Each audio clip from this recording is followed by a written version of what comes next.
6.14. Should the form provide a recommended distribution of performance appraisal ratings? In most cases, it's a good idea. One of the most common problems with performance appraisal is grade inflation, where performance appraisal ratings creep up until everyone is rated as exceeding expectations. One way to counteract this problem is by publishing a recommended distribution of appraisal ratings, or requiring managers to conform to a specific predetermined ratings allocation. Tell me more. To start, recognize that a standard bell-shaped curve distribution of performance appraisal ratings, with as many employees getting higher than middle ratings as lower than middle ratings, is probably not appropriate in most organizations. For a bell-shaped curve to be mathematically valid, there must be both a sufficiently large sample size and a random distribution of elements being distributed.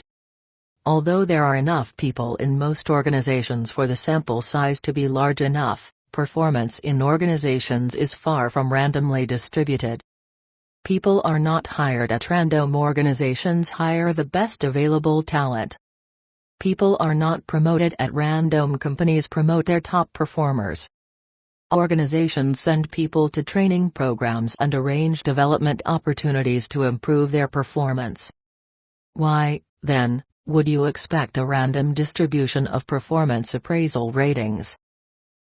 At the same time, we know that in every organization, some people do perform better than others and that performance overall distributes itself in a way that reasonably resembles the strict bell curve pattern.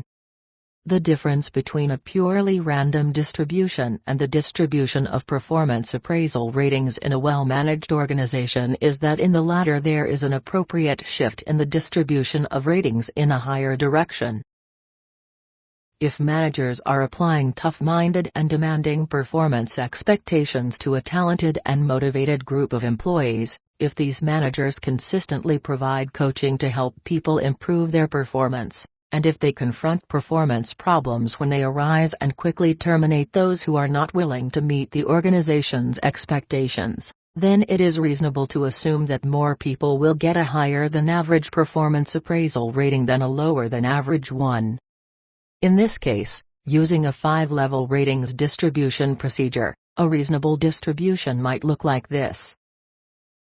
In the distribution portrayed above, more than half of all employees are expected to get the middle performance appraisal rating. In most organizations, this would be appropriate. But twice as many people are expected to be rated in the category directly above the middle as will be rated in the one directly below it. Finally, a very small number of individuals produce results over the course of the year that are so outstandingly good or bad that they receive the ratings at the extremes. If this is the ratings distribution that the organization would like to see, why not publish it directly on the performance appraisal form? In this way, everyone knows the expectations. It's an even better idea to let people know what the actual ratings distribution for previous years has been, so that people can see the degree to which the actual distribution resembles the desired one. But should the organization demand that every manager in every area of the company follow this scheme? In most cases, requiring that an exact percentage of performance appraisal ratings be distributed according to a predetermined scheme is not an effective approach. If the work unit is small, managers will be required to rate people higher or lower than their actual performance warrants in order to fit the demanded guideline, and managers who have assembled a particularly talented crew, or managers who have inherited a work group almost completely staffed by slackers, will be limited in their ability to use the performance appraisal process effectively.